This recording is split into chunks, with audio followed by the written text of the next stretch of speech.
Here we are. Welcome everyone to our panel. Please, at any moment, when you feel like you have a question, just raise your hand and I'll get to you. So don't even wait until the end of it. So if you have a pressing question from something that we said inspired you, just raise your hand, voice your question or your opinion, please. So let's make that flow.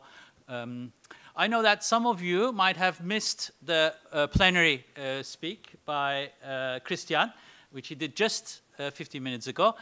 So therefore, I want to start with kind of asking him, what is the economy for common good in sort of like 2-3 sentences? Yeah, sure. Hello, everybody who was not in the plenary.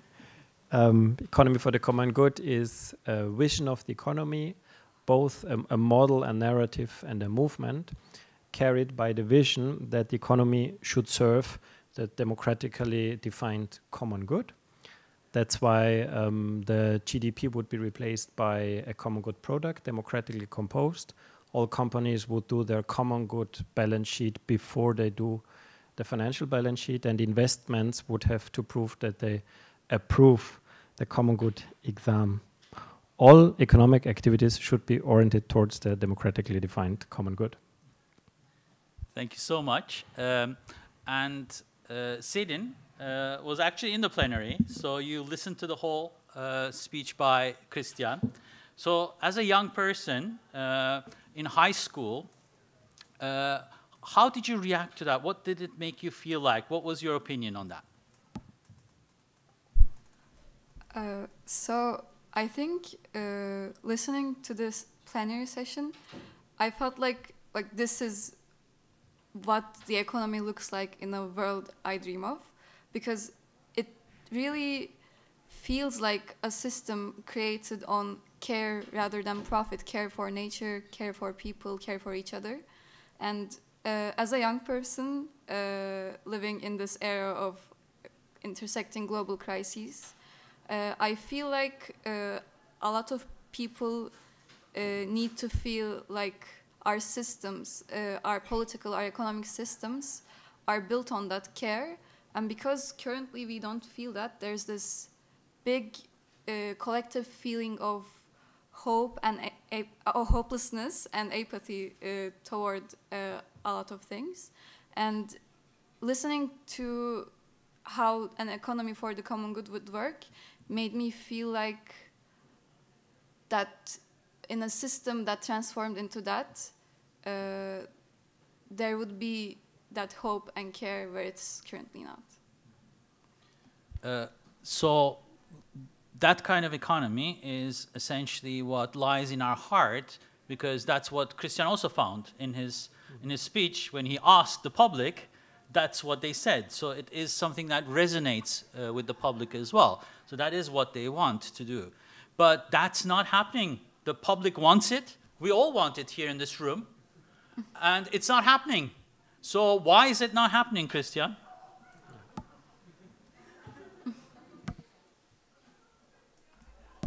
Because there are 4 levels of power relations.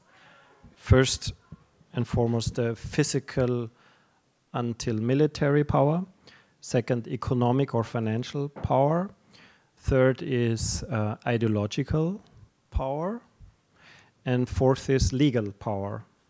And those who are interested in being powerful and governing others, they know better than the majority of the citizens to dance and act on these 4 levels of power. And I think it's a combination of ideological hegemony, of neoclassical economics, and of market and capitalism-friendly economic science and consequently economic education that is combined with economic financial power because it's defending their interests. And as a consequence, these vested interests have successfully lobbied politics to translate these interests into laws, into political laws. No? So this is my analysis, and that's why a holistic system transformation would have to look at least at these 3 levels of power. And if you were attentive, you remember that I did not address the physical military power, because this is the level the system is least using. And we know what the military political power nowadays is doing in the world.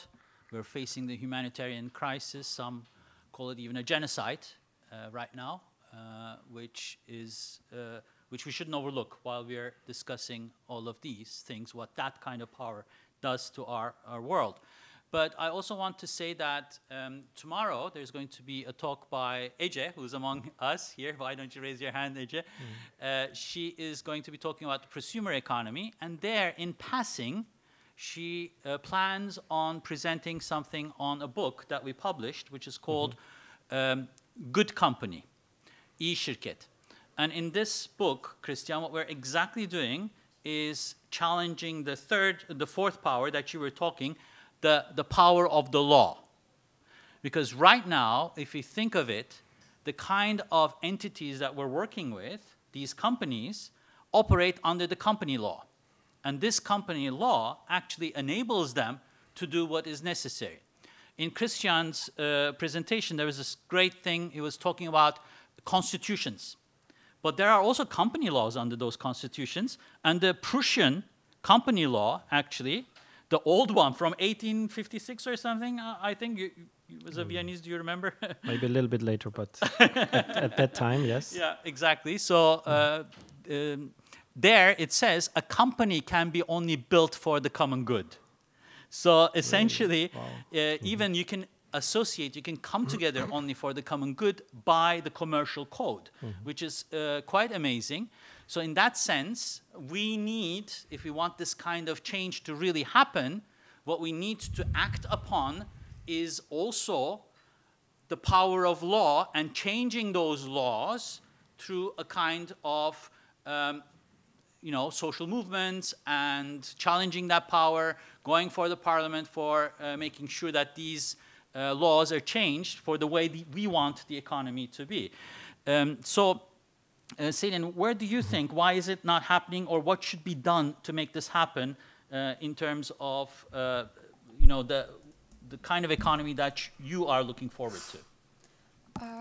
I think one of the main reasons that we don't see this shift happening is due to, as you said, the 4 different kind of powers. The financial power of big multinational companies in lobbying politicians to kind of not do that shift, because that shift doesn't benefit them. It's anything that is a challenge in maximizing profits is lethal for these companies, because they've done so much both within the law and outside the law to not create a world, maybe not intentionally, but create a world where the culture is built on competition and resource depletion and all of that. And just recently, I saw some data on the recent, since the Paris Agreement, the biggest oil companies in the world have invested over $7 trillion in projects, and over half of this $7 trillion is for new projects. And I just kept thinking to myself, what if instead of expanding on this, which was obviously stated in the Paris Agreement, we invested that in renewable energy in a different kind of economy? But they don't do that because that's what benefits them. And to break that power, I think we really need a grassroots starting local and global movement of young people, of old people, of everyone who cares about the world and the communities that we will build here, and for nature, because if you don't care for nature, you can't care for yourself either.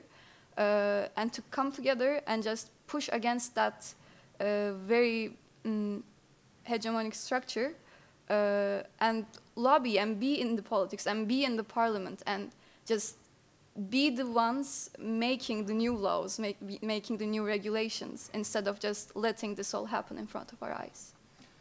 So true. And it's quite amazing also that the $7 trillion is actually the amount of money needed to do the energy transformation that is needed in the world. So if you would just put that money into renewable energies instead of fossil fuels, that transition would have already been made, which is kind of crazy to think of. But that kind of transition is also an issue in the growth logic as well. I sit on a panel with a lot of energy companies, and there I've heard about the total energy development in Turkey by 2050. Do you know how much they are intending to put on the ground in terms of capacity? Renewable capacity, but how much? Not much. It's 500 gigawatts. Right now we're at 80 gigawatts. So from 80 gigawatts today, our total, including fossil fuels, with renewables, we want to go by 2050 to 500 gigawatts. So that already tells us that we are not even solving the problem with putting the finance in the right way. Because if the finance goes to the right way, Selin, you're going to get 500 gigawatts of renewable energy, which is going to be the end of Turkey, essentially, or the end of biodiversity, so to say. So, Christian, but you had a reaction to what Selin said. Why don't you go? Now I would have to withdraw after what you said, because I wanted to say that if the people were asked where they want to put these 7 trillion dollars, the people, I'm totally convinced they would say these have to be put in renewable energies. Now I would have to correct in a still better solution, which is the third solution. Yeah, and that's exactly this new type of democracy that I was introducing in the other hall that I call sovereign democracy.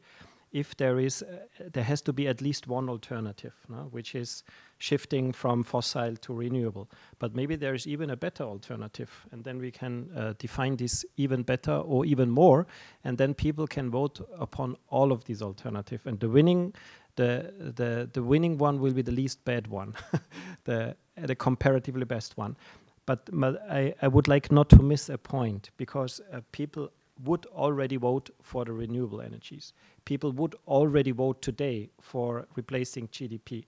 People would, even in Switzerland, they would vote for obliging banks to be not-for-profit companies. That's totally amazing. But the governments and people cannot vote for these issues.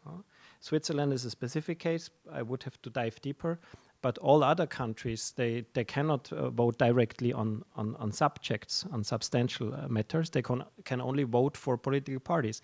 And there is the missing link, the translation from voting for a political party to preferring a political solution for a concrete problem does not work. That's the post-democratic phenomenon. And from there, I just want to say one thing. I encourage everyone who goes into political party to strive for better laws. I fully encourage everyone. But my plea would be, please struggle first and foremost for deeper democracy. Because if we don't have these better democratic processes, it's simply not sufficient to be elected into a parliamentary government. So you're essentially saying that we need to first fix the political system itself for a deeper democracy. Then it will be much more easier to get all the kinds of things that the public really wants into the agenda and encoded into the law. And that makes a lot of sense. So that also tells us maybe about the priorities of social movements and where social movements can make the most change and where is the highest leverage. I've seen a question there. Yes, please. Thank you for this. And yes, what you have been talking about has inspired me to, because you are talking about democratization and how we can, become more subjects instead of just being exposed to some things and stuff like that. So, Christian, when you had your talk over there in the other room, you started by somersaulting to the stage, and then you suggested dancing a little bit and stuff like that. And there was the certain playfulness, and I feel like playfulness and games, and they are really creative, and they help us become maybe subjects again, and you offered a game. But there was not time enough for you to do that game, and you wanted to play a game. And then, if it's possible, can you do it here? And I don't know if we have time.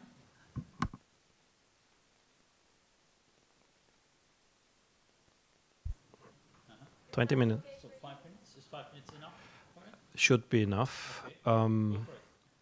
All right. So I don't have a hand microphone. That's why. There is Oh, one. great. So I just have to take one decision. Maybe I play with all of you because this is the so you are the sovereign body, which means you are the sovereign citizens, and of course you are allowed to play with me as well. And can I use this board? Yeah. The maybe let's do without, then it's quicker. Yeah. Markers? Yeah, actually it's nice if you can see it, yeah, if I can do it. So meanwhile I explain who was not in the plenary, let's see, who was not in the plenary.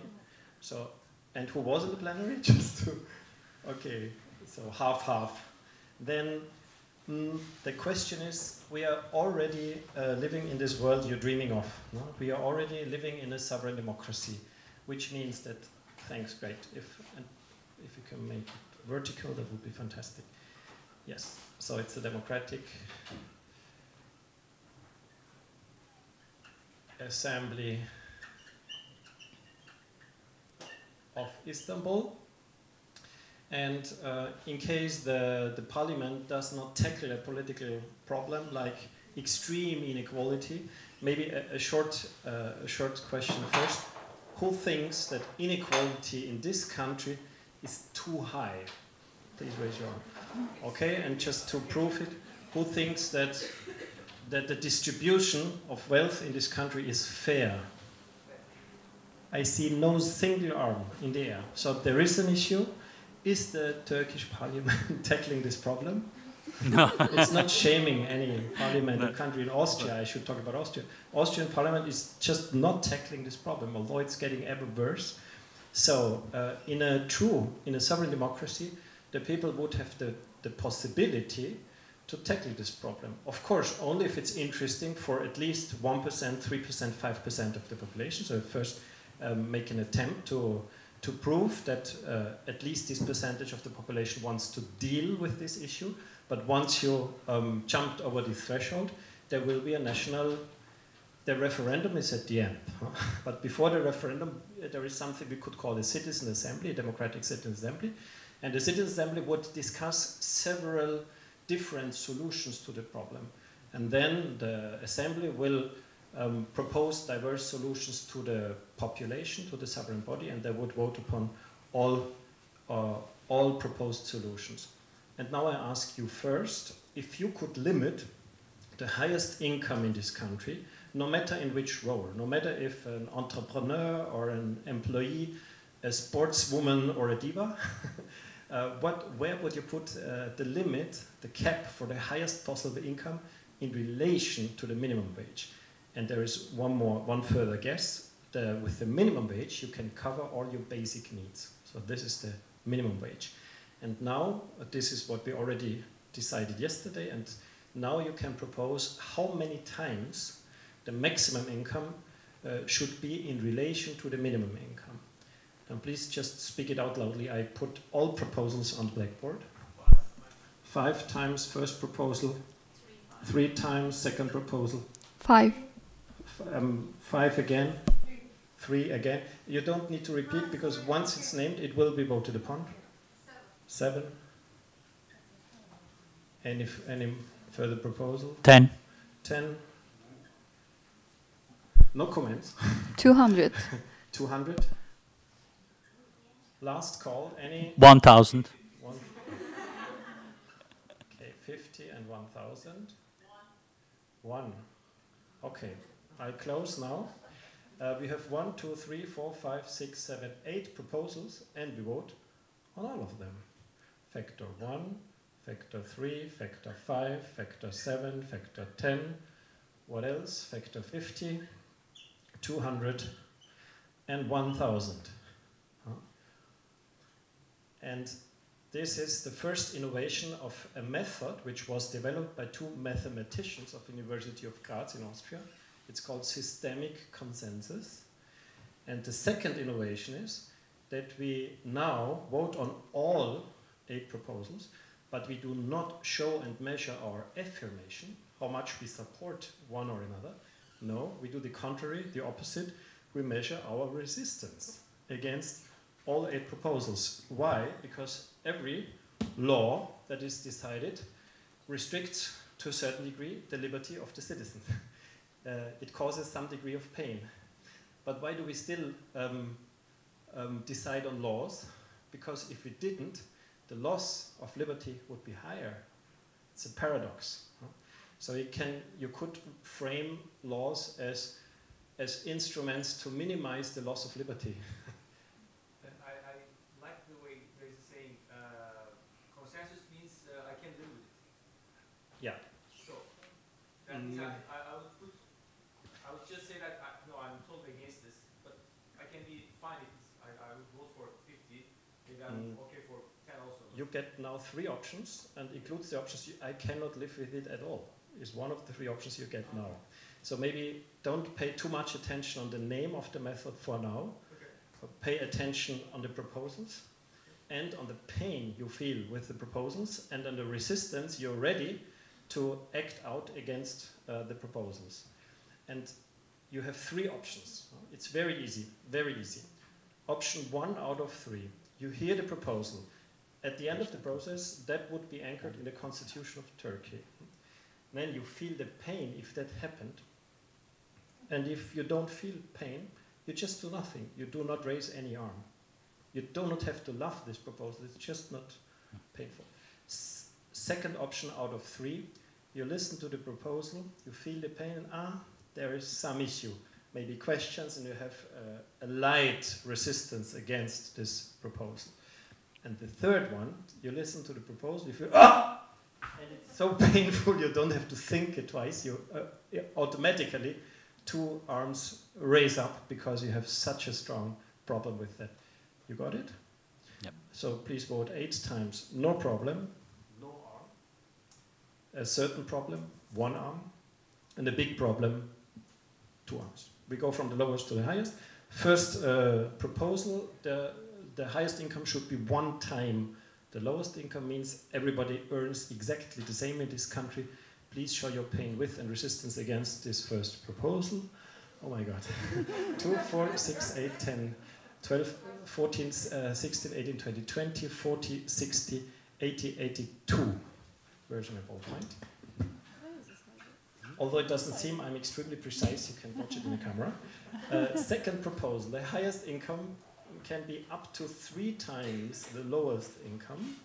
This is the maximum possible in the same working time. Please show your pain and resistance against maximum factor of inequality of 3. 1, 2, 3, 4, 5, 6, 7, 8, 9, 10, 11, 12, 13, 14, 15, 16, 17, 18, 19, 20, 1, 2, 3, 4, 5, 6, 7, 8, 9, 30, 31, 2, 3, 4, 5, 6, 36. The ones who just joined us can still, or maybe you pause until the next round of the game. Third proposal, the highest incomes can be up to 5 times the lowest incomes. This is the maximum possible in the same working time. Please show your pain with and resistance against maximum factor of inequality of 5.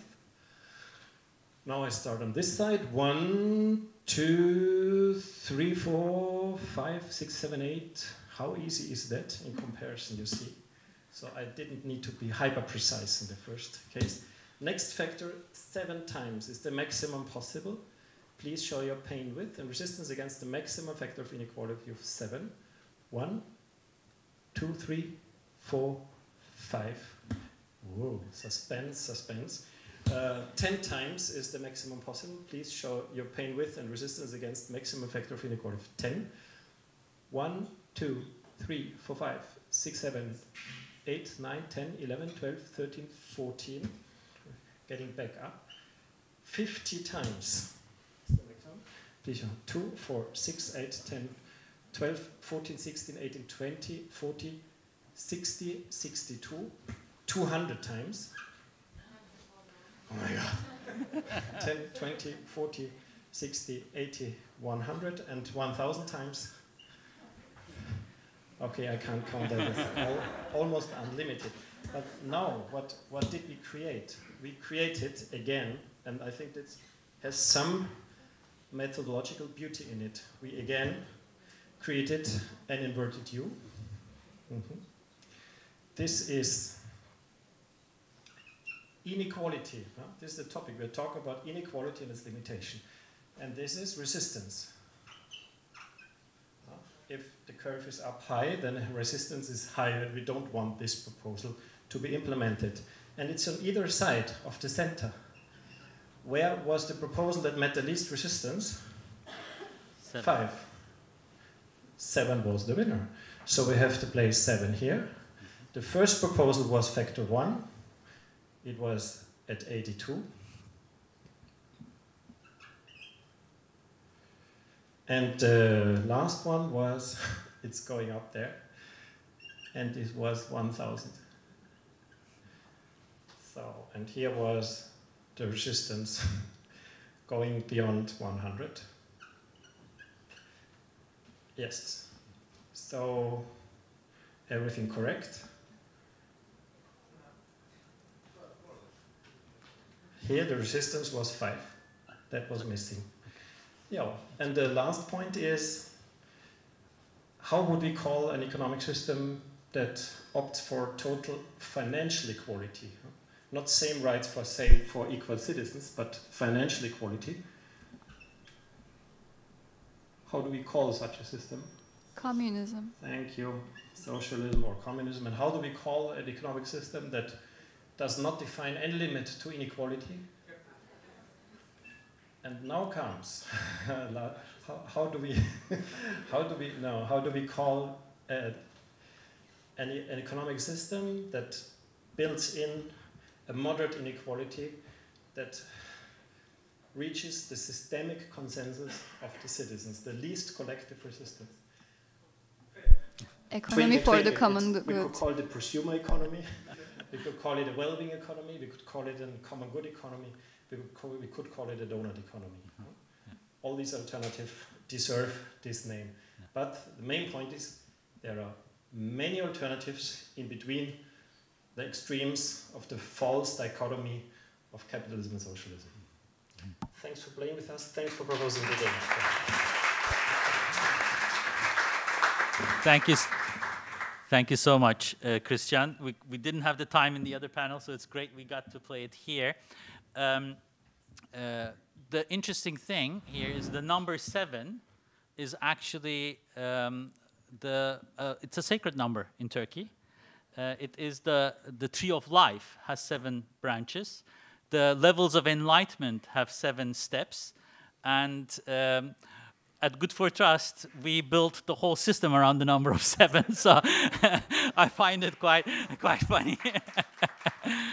That is collective decision making, yeah. You did it. Please, for the minutes. So thanks for that. Selin, what did this sort of make you feel like? I mean, how do you think we can actually establish such a democracy? What do you think young people would need to do for that? First of all, I think in order to achieve that, we need much stronger local political institutions that have more political power. Because, I mean, we do have some institutions like the city councils, like local governments, but like how many people could say really like in Istanbul that they've met their local representatives and talked to them about the issues they're facing? Some of them probably don't even know their name before voting. And I don't like mean the mayor, I mean like muhtars and people like that. So I think in order to achieve this deeper democracy, first we need to kind of get back the ownership of these political institutions and increase local political power. So local communities that are built with strong connections can have more say in those decisions. And this way, when you decrease the scope of the people in a political system, like at a local scale, then when you connect all of these different local institutions, we would get, I think, a deeper and more like sovereign democracy within the country.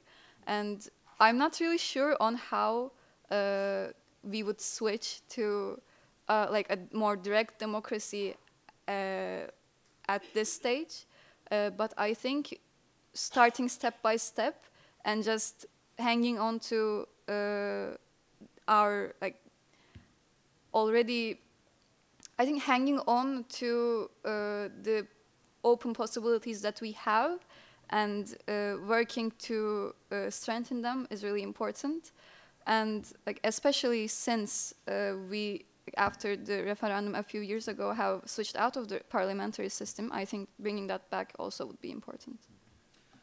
So good. And Christian, for this, what Selin says, how can we actually, as a movement, you know, change this? Because we're weak. Let's face it. I mean, you have, you know, 5,000 people around, I don't know, a couple hundred organizations around the globe.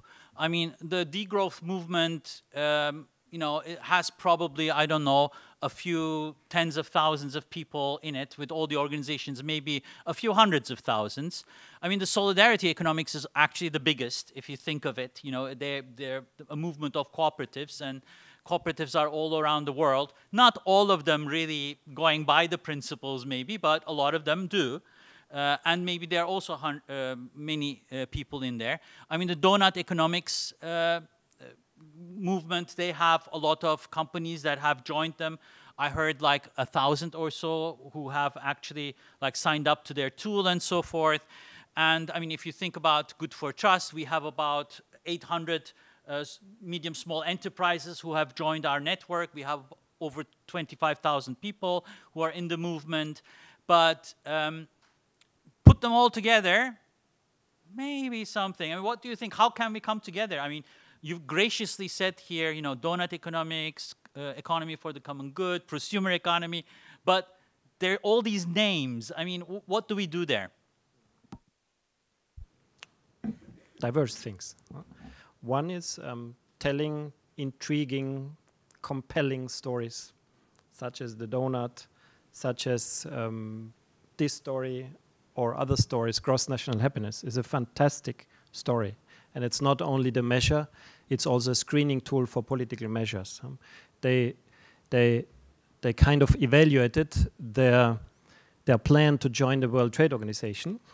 And if the GDP had been the measurement, then they would have entered the World Trade Organization. They would have joined it.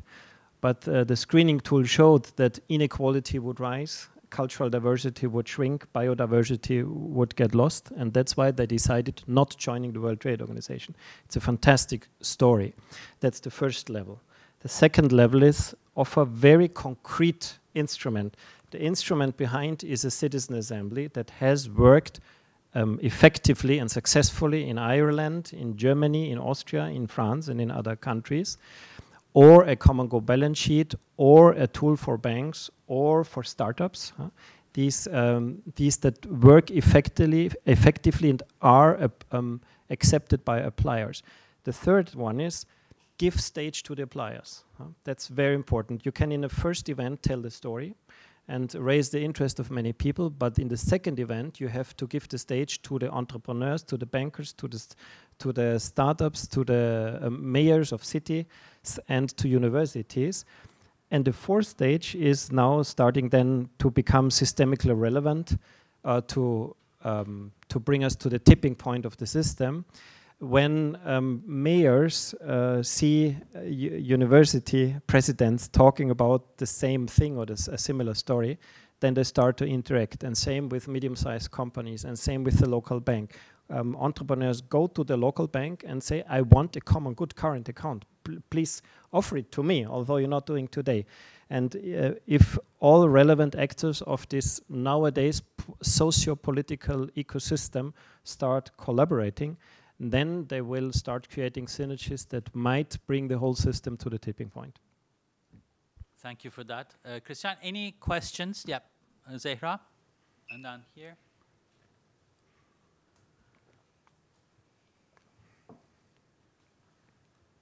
Thank you very much for this insightful panel. I'm Zahra and I'm part of Good for Trust community. And now I would like to actually think out loud and I would like to brainstorm with you the very point that you touched upon, Uygar. So when we're talking about expanding these communities or expanding these different types of alternative economies, what I see is like when I see capitalism and the right movements, because when you're talking about politics and what is the dominant economic, like socioeconomic paradigm, I think that is more towards right. So like in the polarized world and everything. But when I see these different economies, alternative economies, it's more towards where creative people are flourishing or like different opinions are flourishing. So maybe the reason behind of not really expanding to other, other countries or also other, to the world, maybe this type of economy is not really welcomed because there are so many different voices. And what we are trying to do here is a cultural paradigm shift. But in the right political movement, which is also very much rooted in the capitalism, I think that is because it's uniformed, or we are going towards more uniformed world. But with these economies, we are trying to create something different because we would like to, make it more different.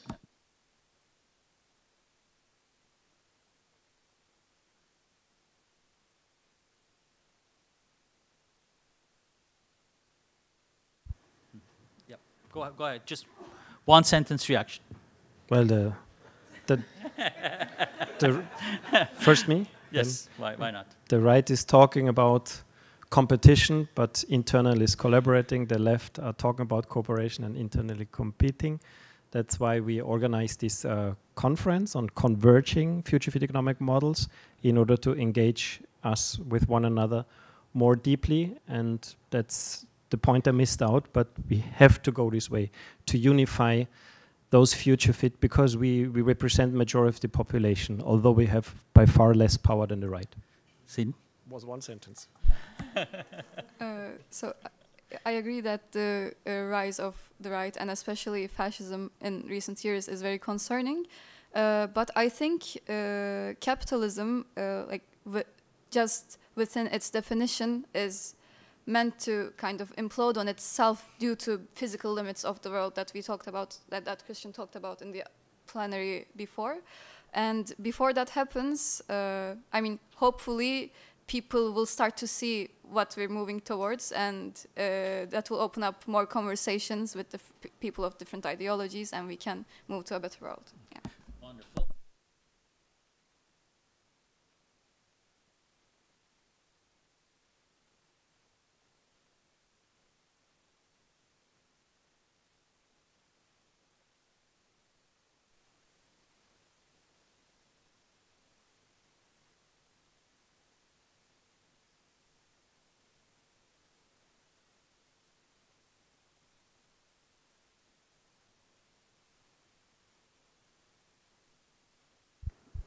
Quick one. After the poly crisis, for sure, because that's what we have experienced several times, that after the crisis, people are more ready to declare human rights and to overcome racism and to establish gender justice and the like. And we have scientific evidence that competition is not a necessity as from our genome and from human nature. It's just a possibility. We have the freedom to compete each other and even to kill each other, but it's not a necessity. There's no gene and no drive for killing. That's for sure. What we have is the mirror neurons, and this is the unconditional ability for sympathy and for empathy. And as was already discussed, we have the choice to highlight one or another with our image of men and women, and then more importantly to incentivize our virtues or our vices. And whereas capitalism is based on incentivizing our vices because some ideologies tell us we are like that, all these other proposals for a sustainable and future fit economy say let's incentivize positively our virtues. And this would be the answer to the negativists and the defeatists and the Cassandras of human nature is like that, although it's not proven. Selin, we finish with you. Should I answer the question as well? Okay.